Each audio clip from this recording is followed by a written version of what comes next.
Welcome to another episode of Jamming with Jason. Hey, today is going to be a very special episode. Why? Because today it's Jason Squared Day. You didn't even know that, right? So, yeah, we got two Jasons on the podcast today. Jason Cutter is joining me today. And I got to tell you, this is going to be one of those discussions where we're probably going to be all over the board. You know, maybe talking about whales and marine biology and sales, and you're thinking, what the hell are you guys talking about? But don't worry, like all the episodes, right? Just hang in here and listen, because whatever you do, listen to this whole episode, because the fact that you're listening right now means there's at least one thing you need to hear in today's episode.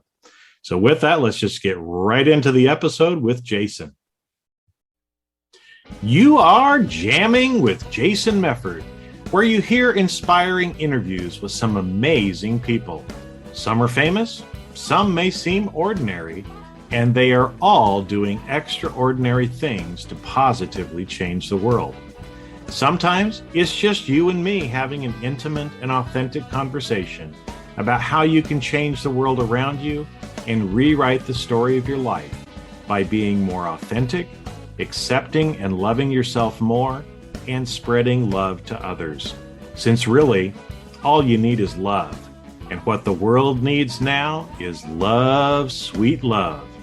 We discuss all aspects of self-improvement, growth, and so much more. Great content, insightful advice that's practical and helpful to anyone that listens.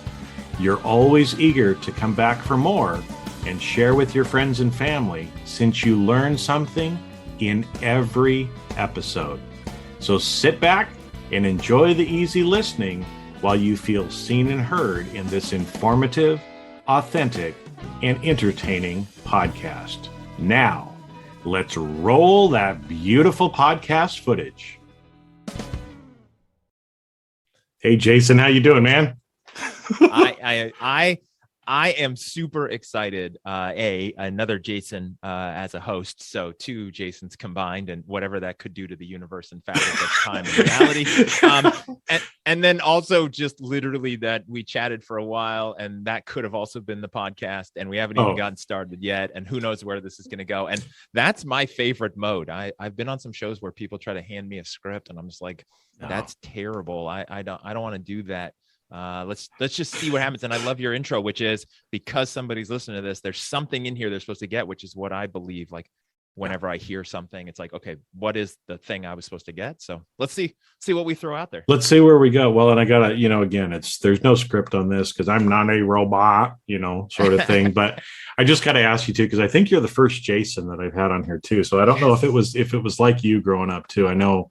We'll talk a little bit about us growing up, because I think like we were talking in the green room, you and I had some similar experiences being the picked on kid and some of the other stuff that we'll probably get to. But did you have the issue too, where it's like Jason was just like this popular name and everybody had it, right? I mean, I remember in second grade, I was so mad. In second grade, I had to write my full name on all of my assignments because there was another Jason with the last name that started with M, so I couldn't even be Jason M, right? I was like so glad when that kid left so I could just be Jason M. But I'm guessing you were the same way too, right? You were just like surrounded by Jasons everywhere. 100%. Something about kids born in the middle of the 70s. I was born in 75. So then, growing up in a kid of the early 80s, I can remember I had to write my full name.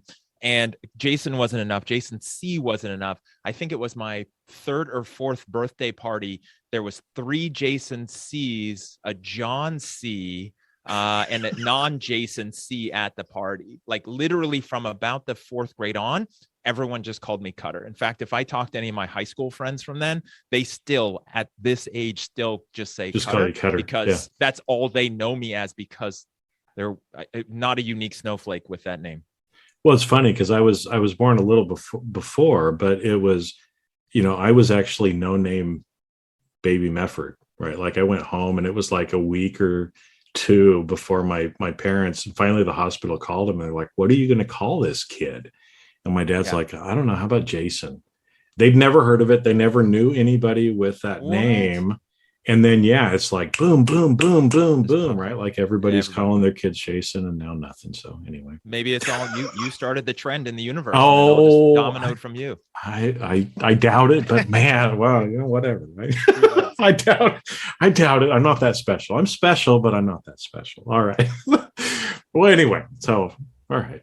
Again, no script. We're just having fun here too, right? But I wanted to, because I know I wanted to talk a little bit about kind of your origin story because as we were talking about before, I think, this is one thing that I love doing is helping show other people what other people's lives are like and Yeah.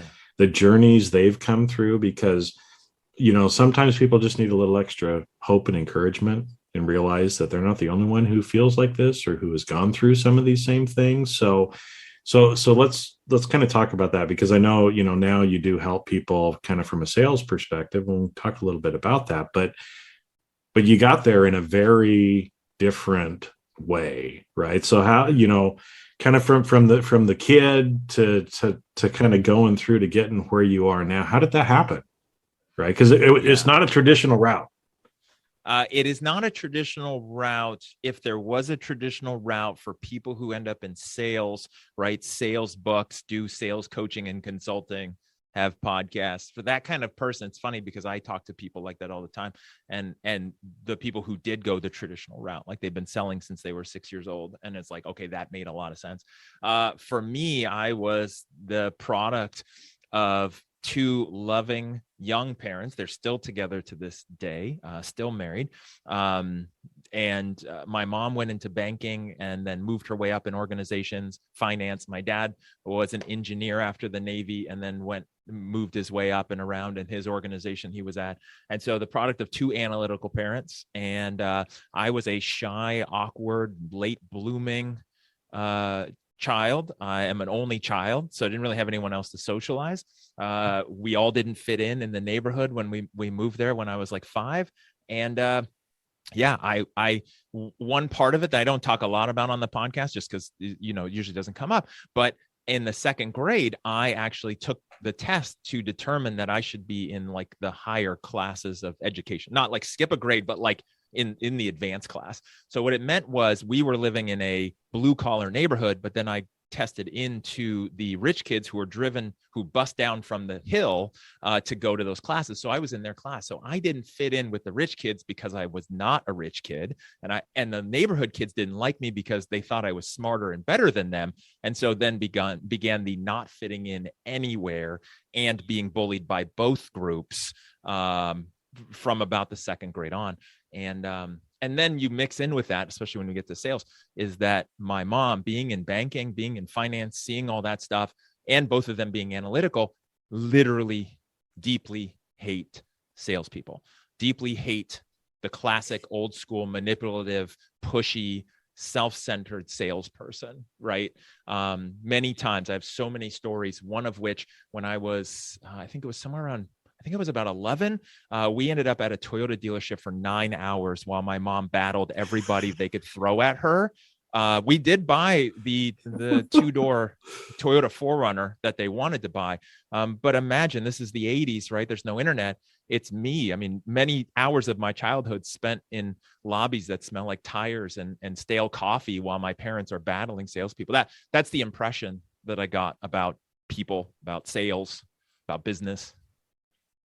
Well, and it's so interesting because again, it's the because let's go and talk about it because I was in a lot of ways similar, right? I was kind of the weird kid. I had some friends, but we didn't really fit in, in a lot of the places either, right? And so, our younger years a lot of times are so formidable for us, right? Because either they drive us. Well, they do drive us to be who we are. Yeah. They develop the character that we have. Sometimes we have to kind of reprogram some of those things as well, right? But also sometimes it really is that character building that kind of creates, who we are. So again, I mean, how or what did you learn as that kid who was kind of stuck in the middle, right?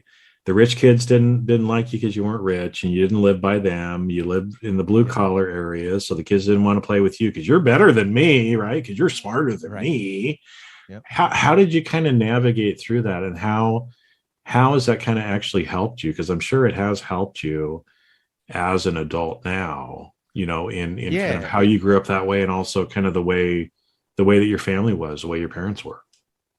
Yeah, how I navigated, I don't know. I think I blocked most of it out, and I didn't have a terrible childhood. Like, it wasn't that rough. Like, I wasn't being beaten. Oh, you had loving parents too. I mean, it was I had like loving parents and a good home. Just social structure was not good, but not terrible, right? Not the stuff of horror movies.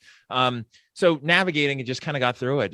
Just accepted it. It just was what it was. By the time junior high and high school came around, it was just, I was in that group with my other strange friends and playing video games where everyone knew who I was. Not too cool to be invited to parties, but not so uncool I needed to prove how uncool or cool I was. So it was just kind of floating through. And for me, some of the biggest things, and this is what I get from my parents as well, is just a deep-seated empathy and desire to help the underdog. That is one of the fundamental tenements of like my own mission statement that drives me every day, is helping the underdog win their game, right? And what is an underdog? Well, that's somebody who doesn't think they should be the one, or they don't have the thing, or they're not the most likely to succeed, but can they? I feel like I've always been the underdog. I still feel like I'm the underdog. I come from a family of underdogs. Funny story, growing up in the San Francisco Bay Area in the 80s, I've always voted. I still always vote for the underdog. I lost a lot of money as a teenager betting against the 49ers every year because they were not the underdog. They were the favorite to win. And I looked bad and lost a lot of money because I literally would not ever side with the Niners. And it wasn't until late in my adult life where I finally accepted actually watching their games and supporting them, because they're no longer the underdog, because they suck. And so it's kind of that Gary V mode, right? Like Gary V, if anyone's familiar, talks about he wants to buy the Jets, and he's a Jets fan until they probably win. And if they win, he's no longer going to be a Jets fan. He and I, our birthdays are very close to each other. And so it's that underdog side and that empathy side that drives me, because I know what it's like to not fit in. And we haven't even gotten to my degree or my career path. But we're going to get what there. It's like to lose a lot, to be lost, to be punched in the face, to have no idea what you're doing, to feel bad about it every day, of being on a windy path instead of the American dream. And so I am highly empathetic and always driven to help anybody who says, I don't know how to win. I don't think I can. Like, I'll give you everything I got. Well, and that's why, we have a mutual friend, Brian Ahern, who's been on the podcast before. And that's why I can't remember if it was you or if it was Brian that reached out to me, but the combination of the two, like knowing, and then when I looked at some of the stuff you're doing, I'm like, yeah, Cutter's like, he's one of my guys, right? It's like, because we are so much aligned on that about, the empathy and the love and standing up for the underdog. Because I've been there a lot of my life, just like you have as well, right? And it's like, things got to change. I mean, things, there are some bullies on the playground that need to have things change. But all of us that are the underdogs need to know there's others like us around, right? Yeah. And realize, hey, you know what? If you like playing video games, fine. Video games are awesome, right? I played a lot of video games, younger. Now I don't anymore, but it's but there were certain things, Dungeons and Dragons, some other things that I used to do where I was a little bit different than some of the other kids, but that's all right. So yeah. So okay, so we got a little bit of that. So now let's go to, so here you are, right?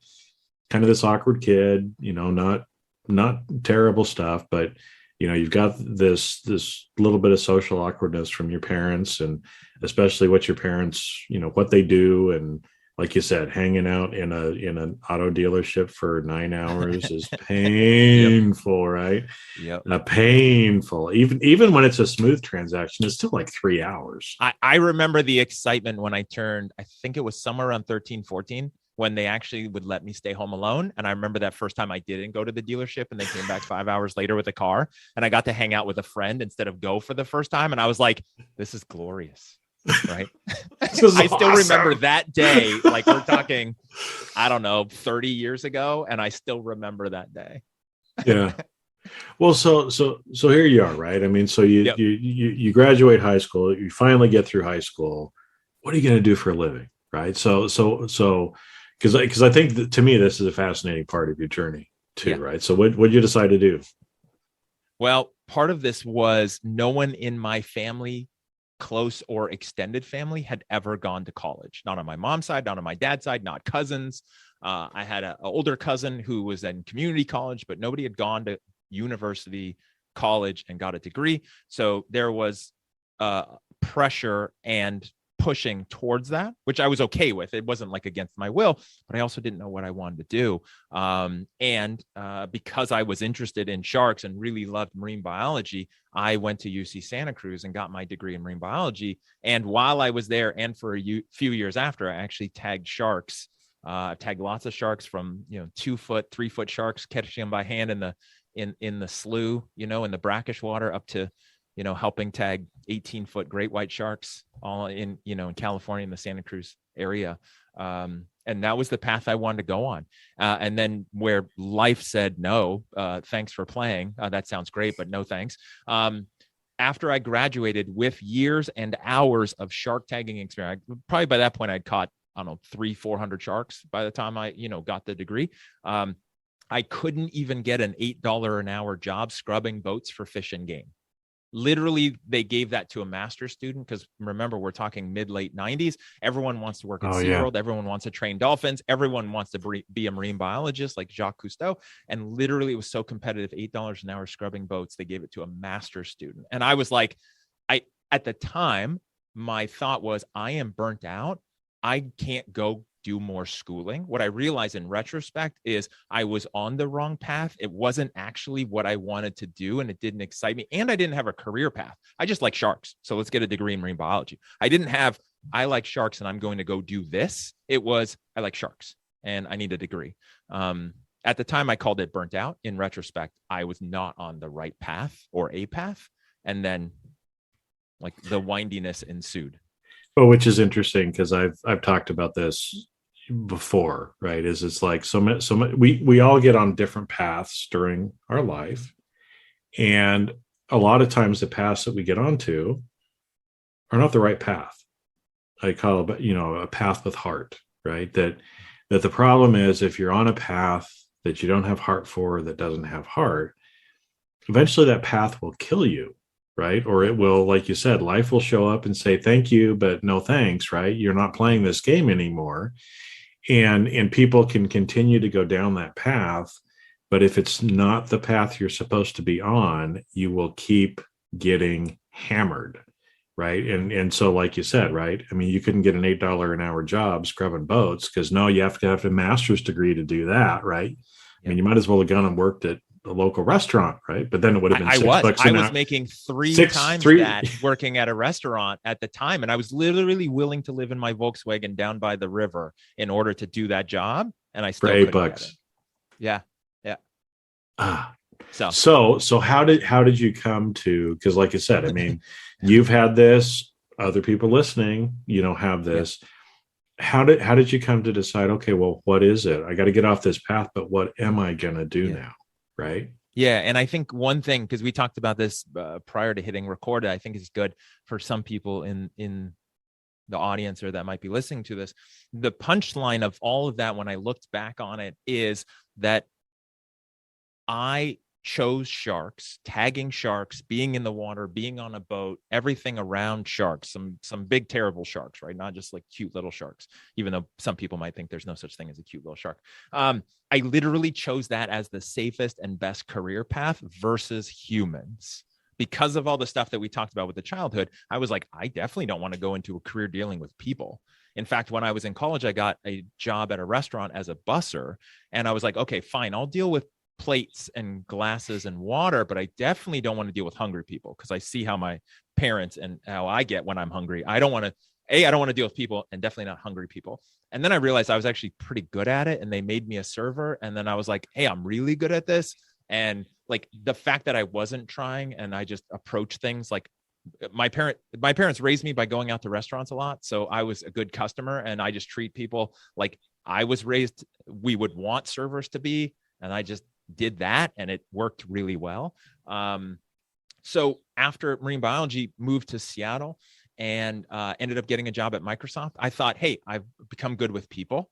I'm all right with like customer service. Sales is still nowhere on my radar. I like computers. I know some stuff. Hey, let me get my foot in the door with computers by doing tech support, which is just problem solving with people and a little bit of technical knowledge. That was back when tech support was still done in the US. In fact, after 2 years, we all lost our jobs to China and India for the first time it was ever outsourced by Microsoft in 2002. Prior to that, it was done by people in offices in the US. And I realized after about 6 months of doing that job out of my 2 years, I really didn't like computers or technical stuff. And what I realized in retrospect, in my next career after that, was I would come back on a Monday and I would talk to my coworkers, and my coworkers would be like, yeah, I was doing this with my motherboard and I changed my jumpers. And did you guys see this, video card monthly? And I was reading motherboard quarterly the other, and it's like their weekends were around computers and programming. And I'm like, yeah, I have a girlfriend and I played some basketball and I went to a movie. Like I literally, they're passionate about it. And I was like, I don't get it. And then later on, I realized like when because I found myself in a career later on where I was that nerd reading like banking quarterly financial reports and like, real estate things. And I was like, I'm now that guy. Like I'm excited to dog ear the banking news magazine and highlight it and run around the office telling people. And I was like, oh, that's what that is. Okay. That's when you've kind of found this groove.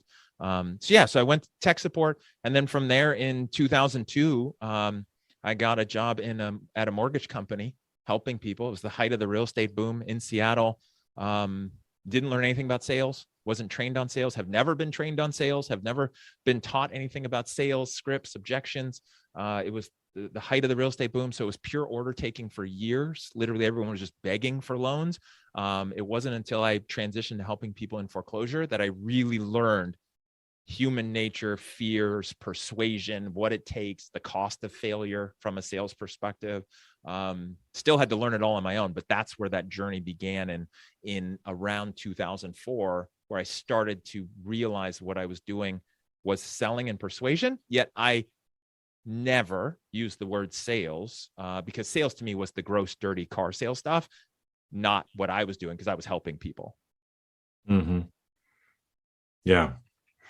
Well, and it's funny because again I've lived through all those same times too, right? So I've sitting there going, mortgages 2004. All right, well we're gonna get to the 2008 2009 probably, but it's interesting. Again, I find it like you said fascinating to where, because I always like to try to give people clues, because a lot of time people are like, I don't know what I want to do. I'm not happy here, but I don't know what I want to do, right?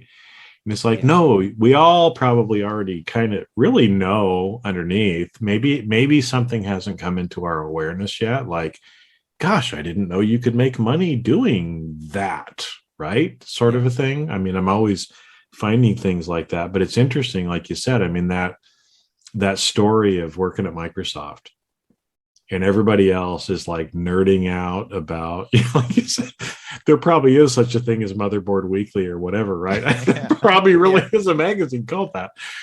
But to where their passion is outside of work, but it's also aligned with their work, right? I mean, they do love, you like computers, but they like love computers, right?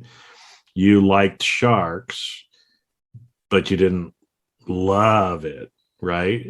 And I'm kind of getting that's where the difference is in the passion, right? Is that all of a sudden when you started seeing yourself passionate outside of the job for certain things, that's when you're like, hold it, I think I might have found my thing, right? Yeah, for sure. And that's what's interesting too, because for the longest time, and I've gotten better in recent years, but people would say like, what are your hobbies? Or I got to fill out some form. It says, what are your hobbies? My hobbies is business. What do you do when you're not working? I read about business, and I like business podcasts, and I read business books or psychology books or anything relative to that, right? I work, a full schedule. And then when I'm not working, I don't know what else I'm doing, but I might be thinking about business.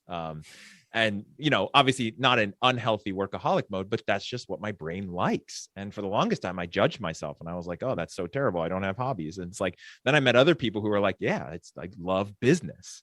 I enjoy business and people and strategies and operations and solving problems and making a bigger impact, like in those realms. And it's like, that's, my brain is just always spinning on that.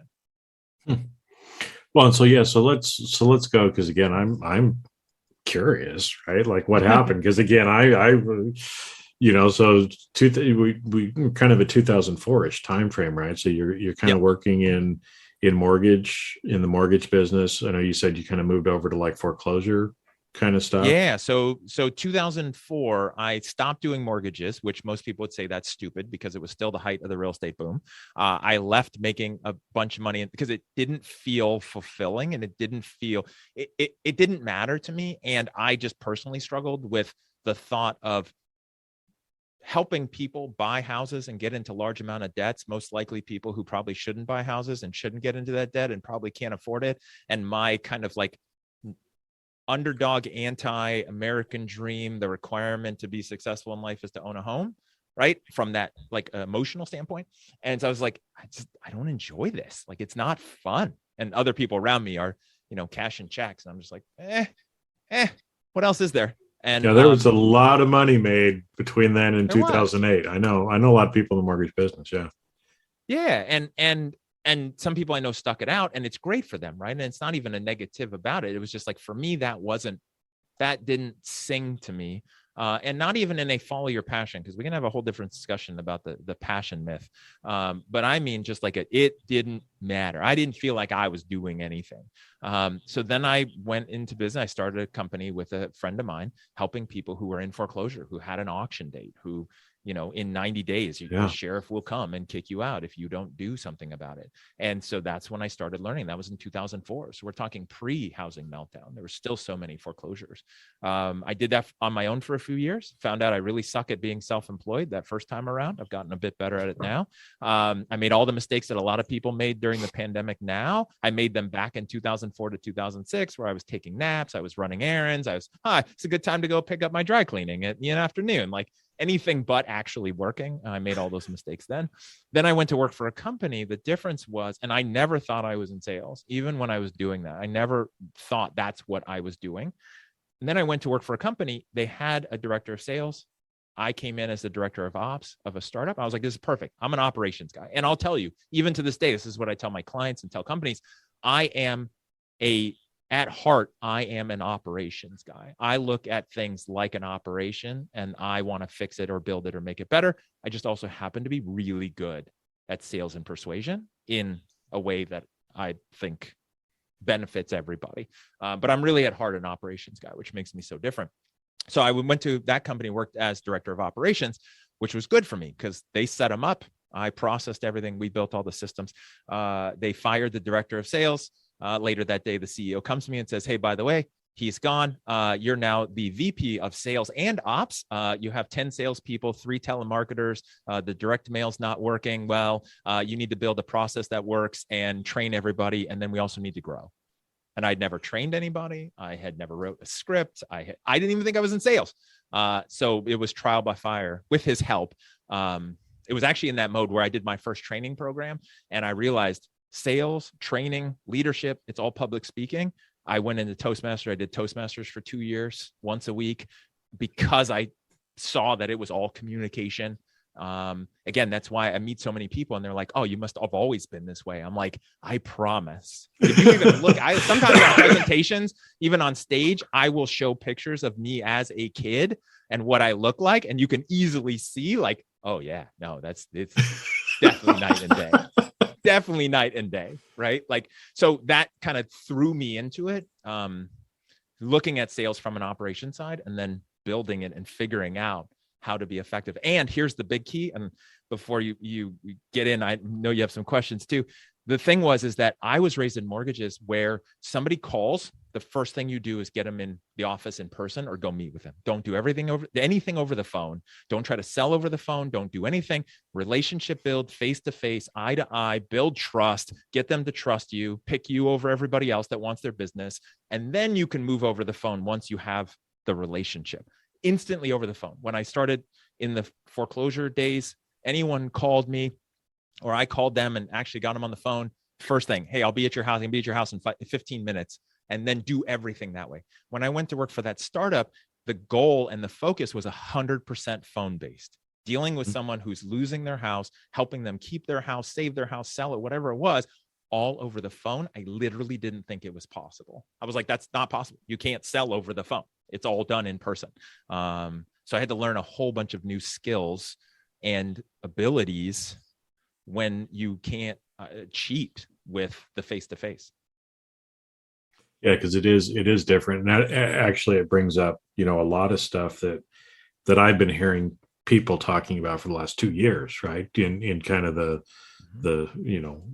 work from home now because of all the stuff that's gone on in the world for the last 2 years, right? And so many people they're struggling because it's like, I know how to manage people in person, or how to shoot the shit at the water cooler with people in person. Yeah.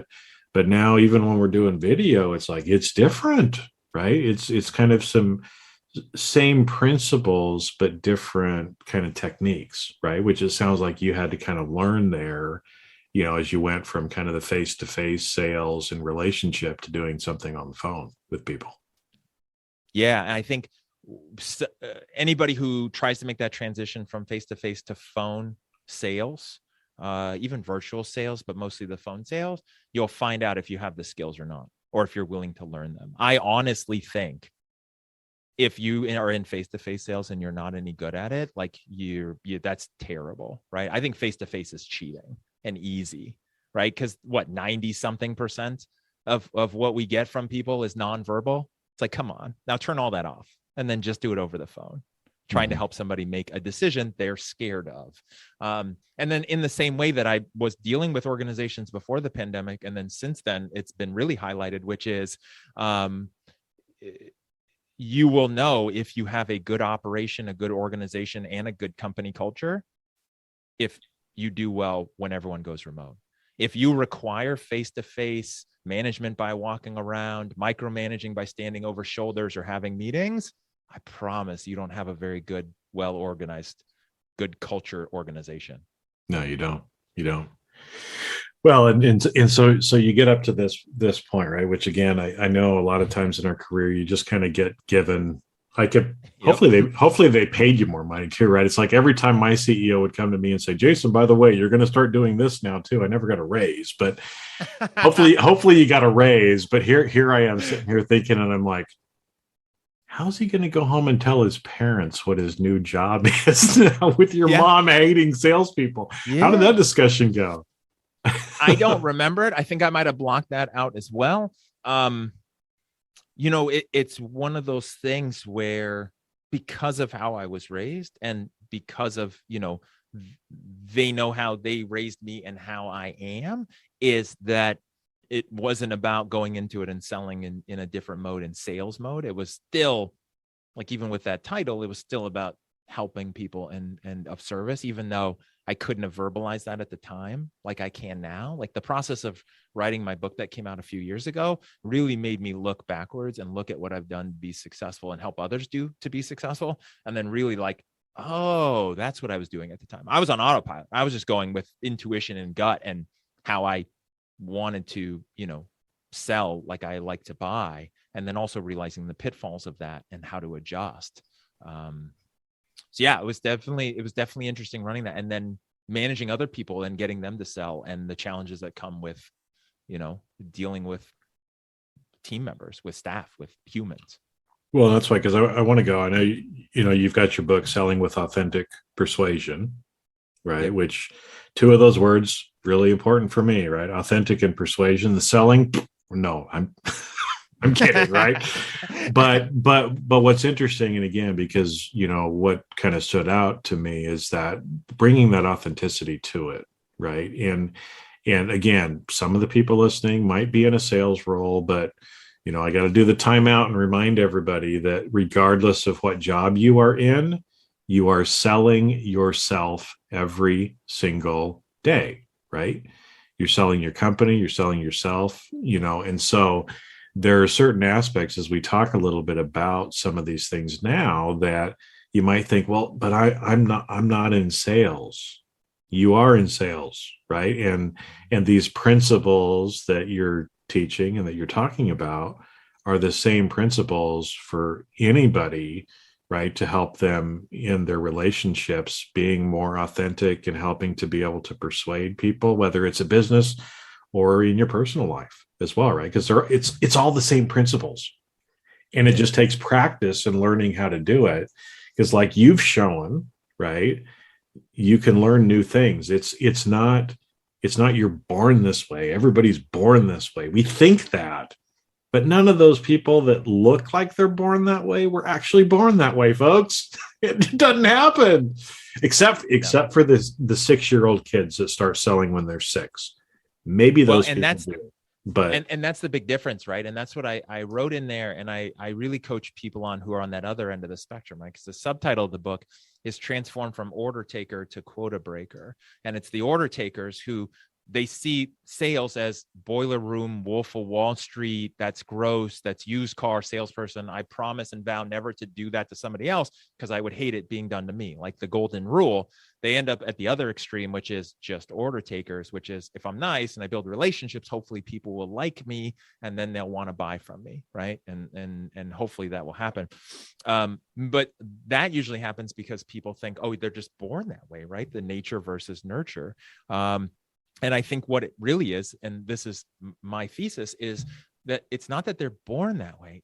But literally they've been doing it a long time. If you're a fan of Malcolm Gladwell and 10,000 hours, if somebody at 4, 5, 6 years old realizes they can persuade people to do things and then they lean into that, just like you see these child stars and child actor musicians and you see footage of them as a kid, they realize that works, and then they just do that for the next 20 years. You meet them in their mid 20s, they've got 20,000 hours into persuading people to do good or bad things, right? It's not that they were born that way. They've been practicing.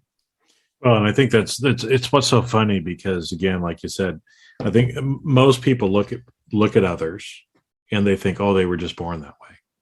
Or I love, like actors or other people like that who you sit there and think, comedians are another one, right? I just listened to a podcast with a couple of comedians, guys that I love from Saturday Night Live, right?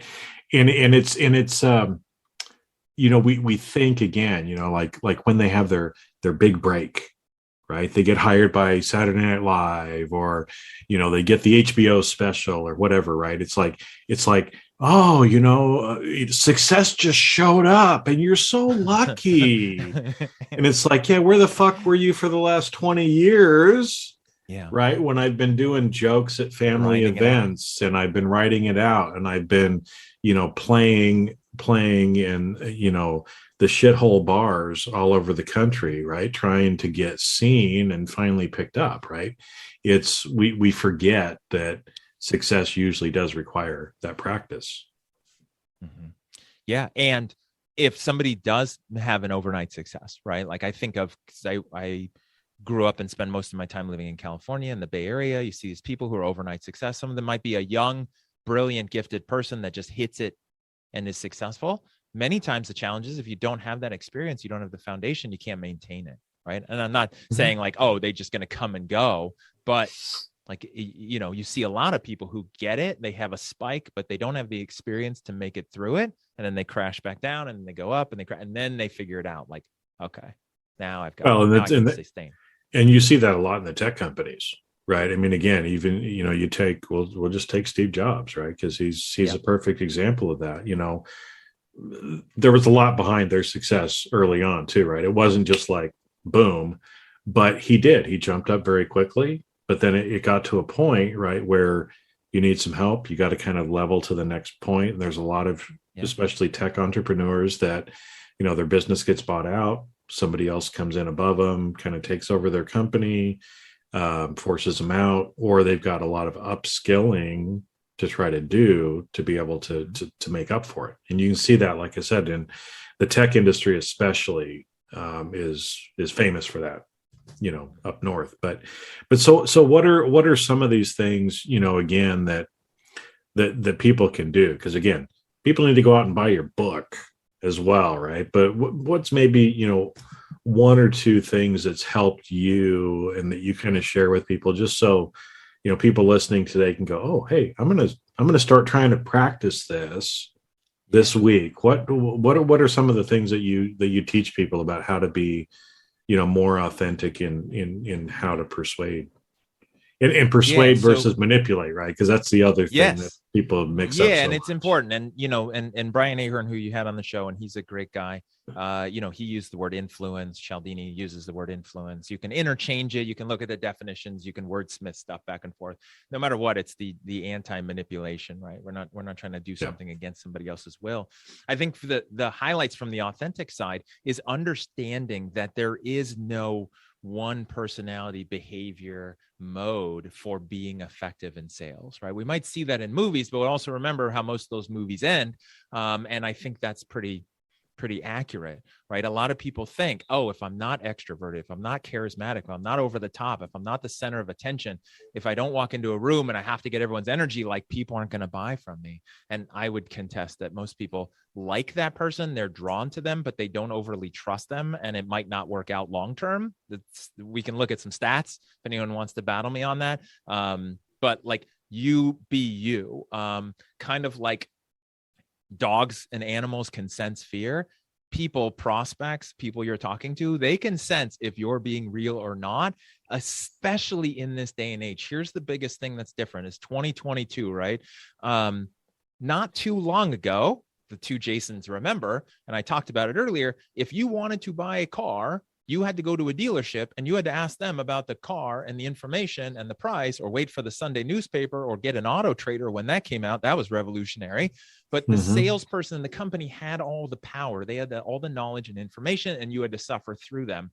People don't now, right? Everyone's got within arm's reach 24 hours a day, all the world's information. And so they know about you. They know about what's going on. They want the authentic you, and you just be you. As long as you're not offensive, which some people would say, just be you no matter what. And you're going to, people are going to like you where they're not.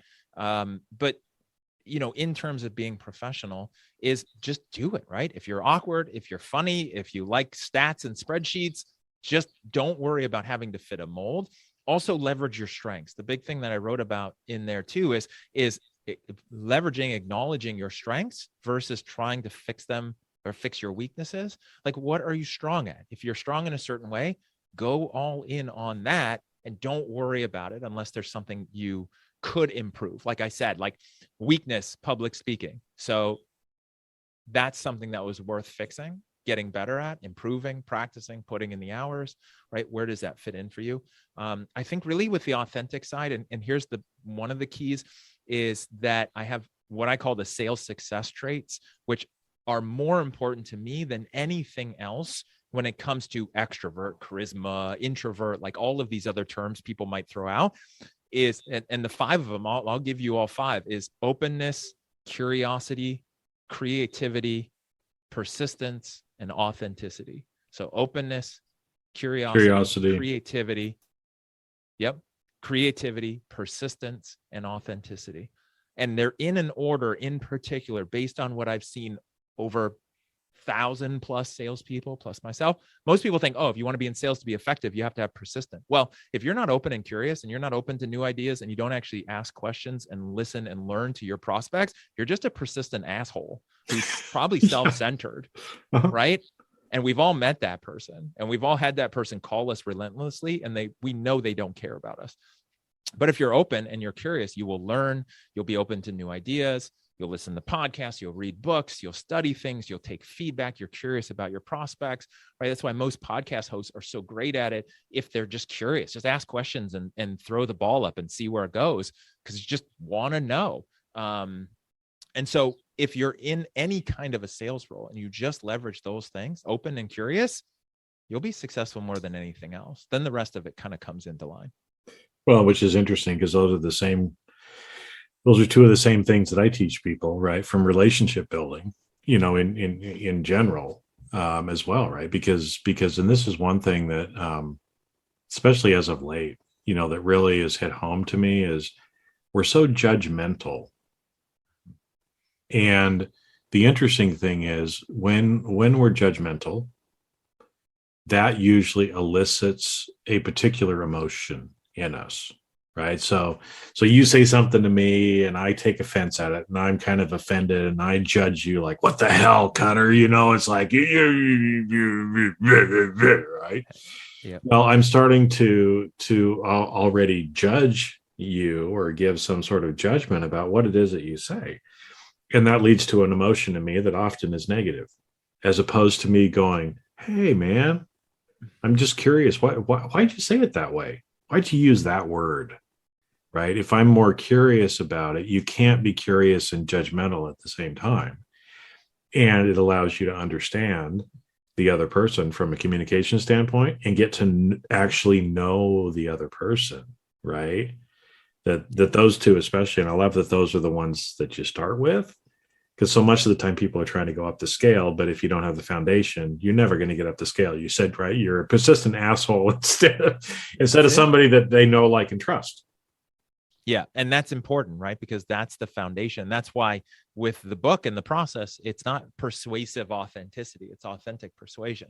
Because a lot of people come to me and they're like, what should I say? How do I build the sales process? What's the best question to ask? How do I close more deals? Like, what's the best close? Like, blah, blah, blah. It's like, well, none of that matters unless you have the foundation, right? It's like any skill, right? If you have never worked on a car before, I could give you the tools and tell you what to do. But if you have no idea the basics, it will not matter. You will mess it all up.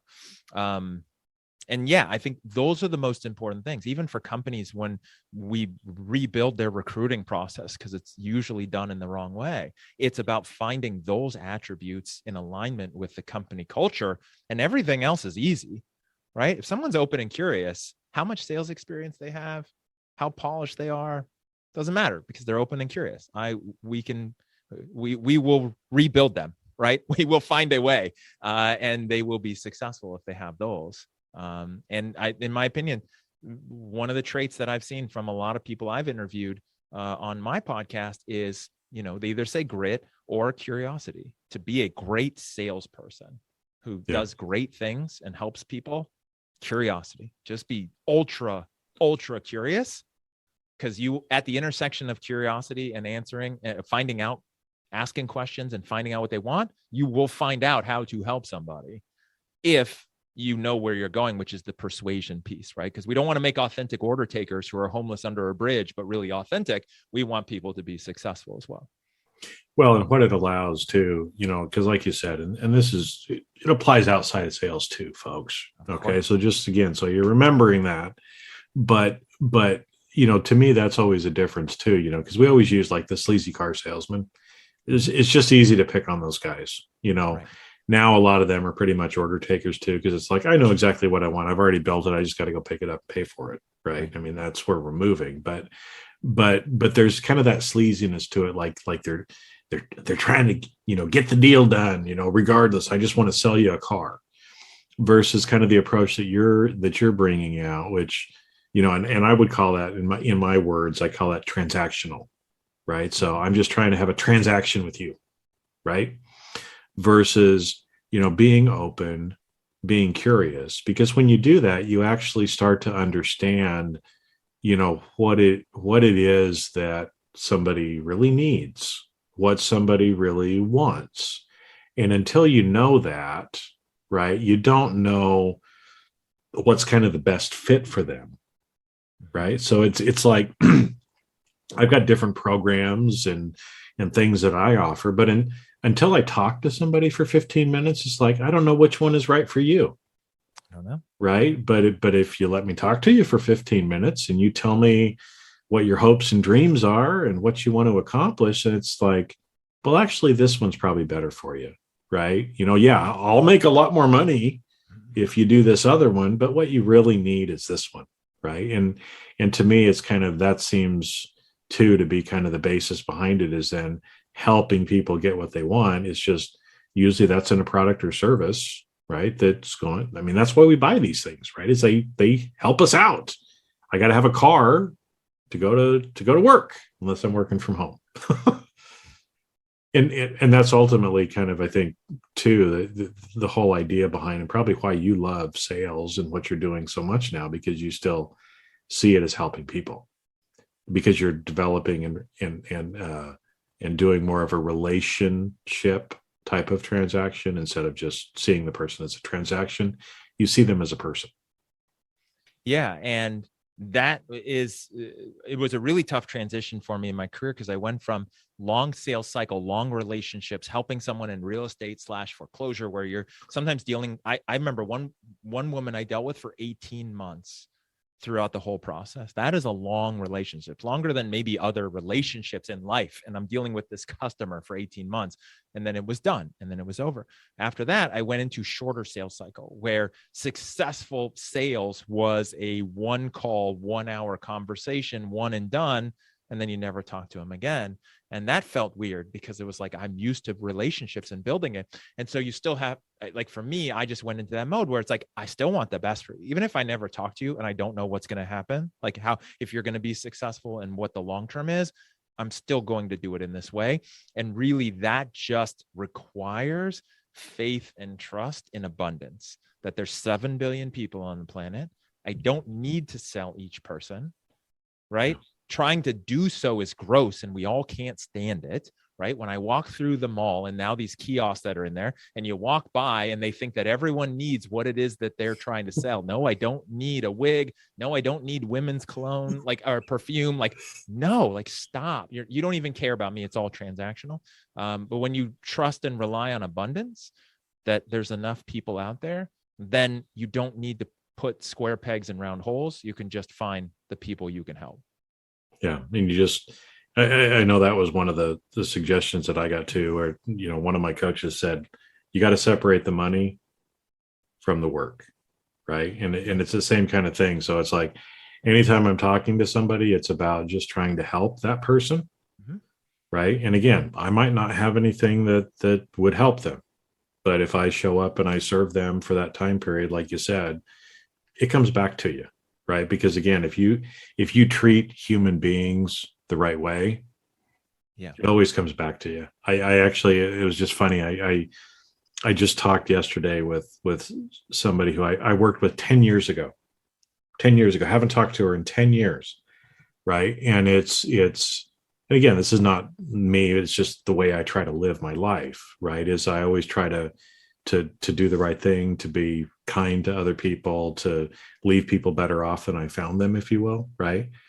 And it was surprising, again, it's like where she was like, yeah, I always really liked working with you, kind of a thing. And it's like, I haven't seen her in 10 years, but obviously I was doing something right back then, and it's like, if we just show up and do right by people every day, yeah, people remember that. We make their lives better. But you never know too, like you said, from an abundance perspective, you never know how it's going to come back to you at some point in the future.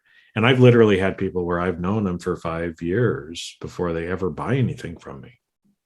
It's cool. I like them. I still, but it's sometimes people, it's just not right for them at that time.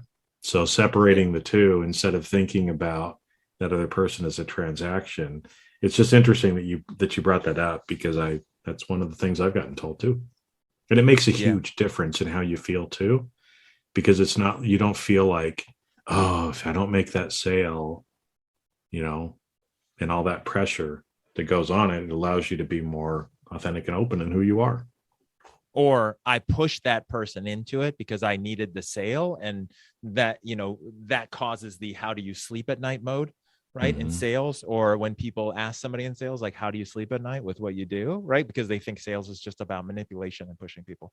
And I would say the one big caveat to what you said, which is also how I feel and what I put in my book and the stuff that I do, is that, yes, lean on abundance. Yes, 7 billion people on the planet. Yes, do the right thing. help the people you can help. And I even have a chapter in there that says the power of saying no, right? Telling the wrong people no, and actually how valuable that is in many different instances that I won't cover here, but like emotionally, energetically, and business-wise, where it's valuable. The biggest caveat, the biggest big print, I won't even say small print, is that you still can't be an order taker with that mode, because I see a lot of people who lean on abundance. 7 billion people on the planet. Jason said there's more than enough. So I'm just going to know, like, and trust. I'm going to use Bob Berg's and I'm going to stop there, which means I'm going to get people to know, like, and trust me. If they trust me, hopefully they'll just hand me cash. And that doesn't work either. That makes you a broke, unemployed salesperson. And what you have to have is the persuasion piece. That's why that was so important in what I focus on, which is you have to use persuasion. You have to have a sales system and a process. Scripting is so important, and not to make you sound like a robot, but like the things that need to be scripted, you have to know where you're going in the conversation, mixed with abundance and sales being service. Well, yeah, because it's when you go back to, ultimately it's the other person's choice, because we're not trying to, shouldn't be manipulating anybody, trying to sell them anything that they don't need or want.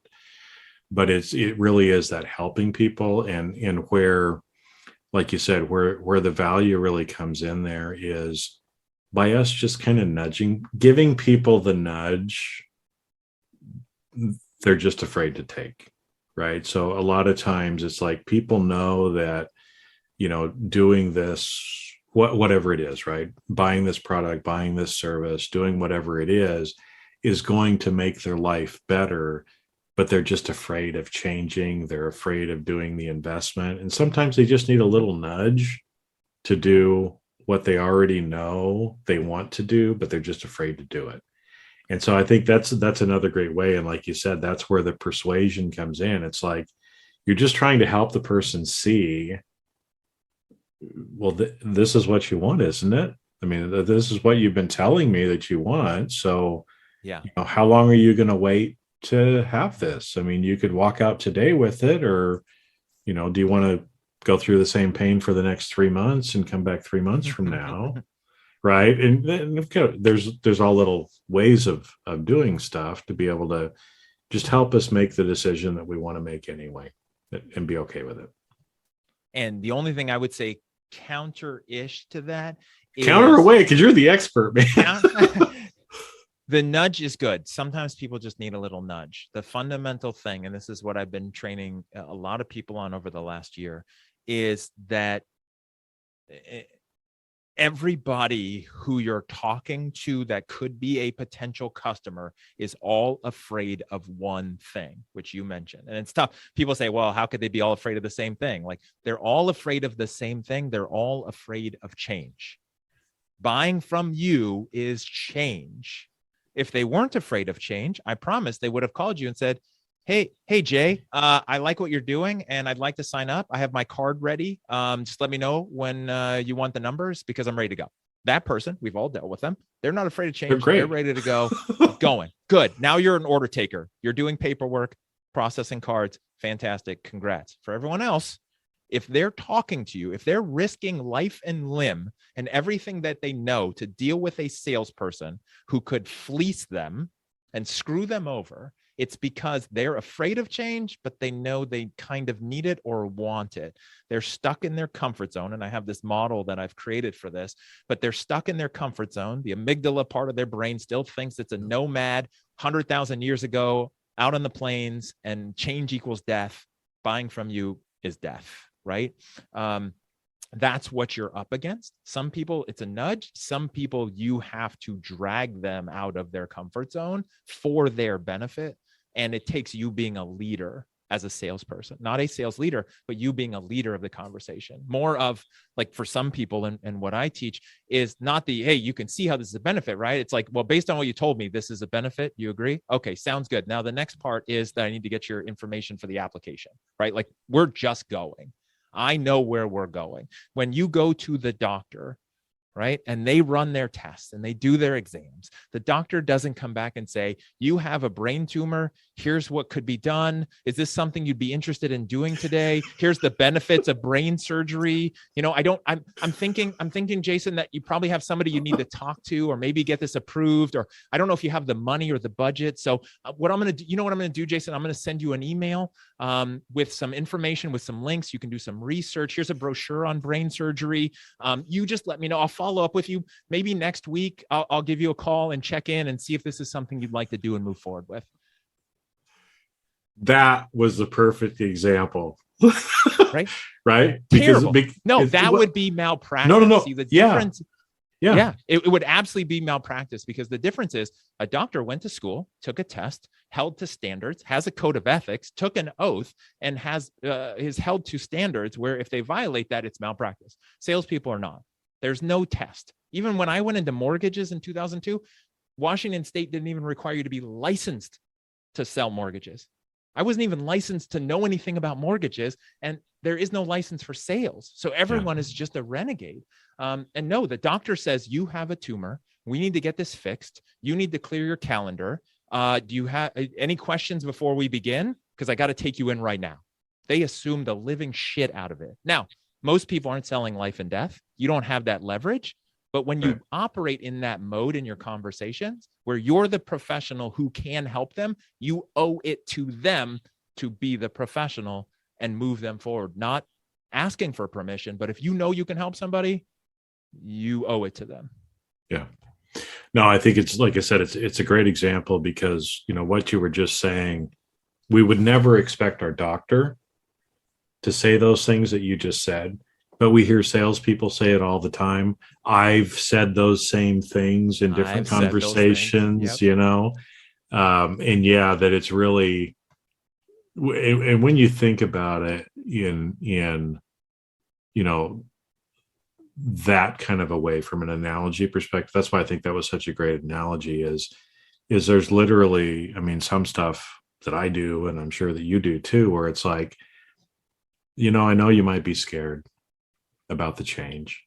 I know it's probably more money than you've ever invested in your life. Mm-hmm. But I also know if you don't do this, I know where your life is going to continue to go. It's like, it's your choice. But, if you want to get rid of the pain, then this is what you need to do. Right? So let's get going. Right. Let's not pussyfoot around. Again, it's like you totally have the choice. Like you said, you go to the doctor and the doctor tells you got brain cancer. I'm like, thanks, doc. I'm going to go home and die on my own. I'm not going through all the stuff. I have that choice if I want to do that. Right. Just like anybody else has the choice from a sales perspective too. But, think about it, instead of it being an icky thing where you're trying to manipulate somebody, think of it as, again, if it's something that you believe in, that you believe benefits people. If it's not, then maybe you need to change jobs too, right? But that's neither here nor there. But that kind of obligation of, if you know somebody needs your help, you have an obligation to do everything you can to give them that help. Which is, again, it's another kind of twist on, most people don't think about it that way, but obviously it sounds like you do. So yeah, and I have an analogy for that, where I tell people when I train them, it's their duty, DUTY in capital letters, driven until the yes. Once you know, right, and this is after a certain point, like you were talking about earlier, like determining if it's a good fit, if you can help somebody, like if you can get them to a better place, personally, professionally, whatever that is. At that moment, when you realize you can, it is your duty to give it everything you can, is to get them unstuck out of their comfort zone, over their fears, in a way that's authentic, that's empathetic, and you're helping them. And then you're literally getting them to a better place, even if they're scared. Well, and it's even, again, a lot of these, I told you we were going to talk about sales and other stuff, and we are talking about that, but we're not talking about that too, right? It's one of those where, because I do a lot of stuff about nice versus kind, as well, right? Hmm. That, we want to, so many of us want to just be nice, just be the nice person, right? But a lot of times being nice is not being kind, because sometimes, if you're kind, if you're truly kind and you're truly loving, let's say to a family member or a friend, you're going to call them out on their shit if they need to be called out on. You're going to help them kind of get through the change that they're scared of doing, as well, because it might not seem like the nice thing to do, but in the long term, it's the kind thing to do. And it's the same sort of a sense that I kind of got from what you were talking about there, of having the duty is, look, I know what you're going through. I know what you're going to go through. And do you still want to keep going through that, or can we just help you not have to deal with that anymore? Totally different conversation, right? So, yeah. Woo, good stuff. All right. Well, again, I like to talk, so here we go. But I know, I want to make sure, again, I know we talked about your book, Selling with Authentic Persuasion, is one of the books that you have. I know you do a podcast as well. So just give people a little bit, heads up on podcast name, and so they can reach out to that. Because obviously, if they're listening to this, they like podcasts, and we don't all just listen to one podcast. We listen to lots of podcasts. So if they're listening to this, they like podcasts hosted by a guy named Jason. Well, I just happen to have one like that too. So my main podcast is called The Authentic Persuasion Show. I rebranded it. Originally, it was called the Sales Experience Podcast. Then when my book came out, I renamed it. And it's sales leadership. It's, I'm kind of crazy. So most of the time I'm doing 5 episodes a week. And so it's really anything around that. You can find that everywhere podcasts are sold. The Authentic Persuasion Show.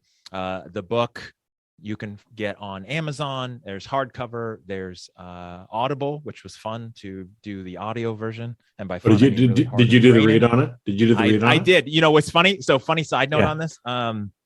Hopefully people haven't tuned this out by now, but if you have, okay. Funny side note on this. I was like, you know what? I got into a big outsourcing all of the things in my life mode when like I wanted to do the audiobook. And I was like, let me find some. I can find somebody on Fiverr who could literally do a voiceover. And I even got samples and like audition tapes of people reading the first chapter. I was like, okay, this dude sounds like Morgan Freeman. That's a little weird, but that might. So I literally built a site, a non-public landing page with these audio clips of people, and then like a survey. And I sent it to my network and I said, hey, everybody, what do you think? What would you like? And everybody, I just felt like absolute shit all weekend, because everyone was like, your book is called Authentic Persuasion. You want to be on stage. You want to train companies. You need to be the one reading it. It would be very inauthentic if someone else read your book. And if you then walked on stage and they're like, wait, that's not Morgan Freeman. Like, who is this guy? Right? Like, so everyone was kind and not nice, is what you're saying. So I ended up doing it myself, and it was painful and I procrastinated, but 5.5 hours of me reading through it. So that's fun. It's also on Kindle. And then, if anyone wants to find out more information, even beyond that, you can go to jasoncutter.com, and you can also reach out to me. You can get the book directly from me as well. I love signing and sending them out and whatnot. Okay. And then in the past month and a half, I also published 2 other books. One I'm a contributing author on, which is called Voices for Leadership, which is fun. My chapter in that book is called Marry the Vision, Date the Strategy, which maybe that'll be a part 2 that we should do someday. And then the other book is I co-wrote it with a friend of mine, and it's called Reasons Not to Focus on the Sales Experience, which is fun because there are no reasons. So once you check out that book, you'll see it's just blank what pages. It's about. Yes. It's not all blank. There are some questions in there for you to answer. And then it's mostly a lined book to help facilitate it. And we use it, he and I, in different scenarios, we use it. We go into companies and they get a copy for everyone, and we use it as a workbook, essentially, because the punchline is there are no reasons not to focus on the sales experience, especially in this day and age. In 2022, people will make decisions about who they buy from based on the experience, because everything is a commodity. There's nothing special other than Apple. Apple owns the market on iPhones. Everybody else has competition in their direct thing, which means only the sales experience will matter moving forward, because of the internet leveling the playing field. And so that's available on Amazon. And then we like I said, we do bulk stuff for people. So that one's really fun. Cool. Well, we'll include all that stuff in the show notes. But yeah, I love that you actually went ahead and took people's advice, because I think there's nothing better than actually hearing in the voice of the author, as well. I know I just did Matthew McConaughey's Green Light. Yeah. He actually read that too. And there's just a difference when it's actually the artist or the author who you're hearing it from, as opposed to somebody else, because like you said, it's more authentic, but also it's your voice, right? And there's a certain energy about your voice, and it's just, I think it's fabulous. So I've never what I will say audibleized any of mine, but yes, but here's what I'll say is, for anyone who's writing a book, if you're in the process of writing a book or thinking about ever writing a book, the one piece of advice I did not follow was read your book out loud before you submit it for print. The reason why I say I didn't do that, I read it about 12 different times and redlined it and kept finding things. Didn't read it out loud. 3 months after the book came out, I sit down to start reading it. Page 2, there's a typo. Page 5, there's a typo. I'm like, no, I got 1,000 of these being already printed. So take that tip. If you're going to write a book, read it out loud, as painful as that sounds. But it's more authentic to have the spelling It was errors an authentic lesson about some authentic typos that I authentically found. Yes. I tell people that I put them in there just to catch people off guard. Sometimes I do, sometimes I don't. But anyway, it's just, it's funny how some people make a big deal out of it anyway. Yeah. Well, Jason, this was great. Thank you, for coming on. I had a great time talking to you, and just love what you're doing. Love your story, and again, it's one of those where, the more I do these, the more I meet people literally all over the world. I am just so convinced about how much more similar we all are than we ever even realize. If we'll just be open and curious with other people, you're going to find out. I mean, like I said, we have the same first name, right? But there's a lot of other things that are very similar about our backgrounds or things that we've experienced too, that we never would have known. And I'm sure that we have in common with lots of other people, and that everybody else has in common with other people too. So it's no reason to feel alone in this world, because there's a lot of us that are the same, especially with 7 billion people in the world. Yeah. So and maybe a third of them having the first name Jason. So there is that. That were born between the years of yes, and thank you for having me on here. This has been a blast, as I knew it would be, and hopefully some good stuff for people listening. Hopefully people got that nugget they were intended to get by being here. Well, I'm sure they did. And like I said, it's one of those where I tell people it's okay to listen to things more than one time, because every time you do, you're going to get something new out of it, right? So every time you watch a movie again, every time you read a book again, every time you listen to a podcast another time, there's going to be something new that'll come out of it, because you're a different person, and it will resonate with you differently at that point in the future. So thank you. And I think we're going to have to do this again, because I had a lot of fun. And would you say marry the vision, date the strategy? I love that. That would be a great one too. So we'll do this again. Sounds good. All right. Well, thank you, my friend. And that's a wrap. Thanks for listening. The fact that you listened to this entire episode means you got value, and others will too. Do me a favor and leave a 5-star review with comments, and then share with others. You can also check out all of my videos on my YouTube channel and my website, jasonmefford.com. This podcast is primarily for education and commentary, and does not represent professional advice. Views and opinions expressed on this show are that of the individuals, and not of their respective organizations.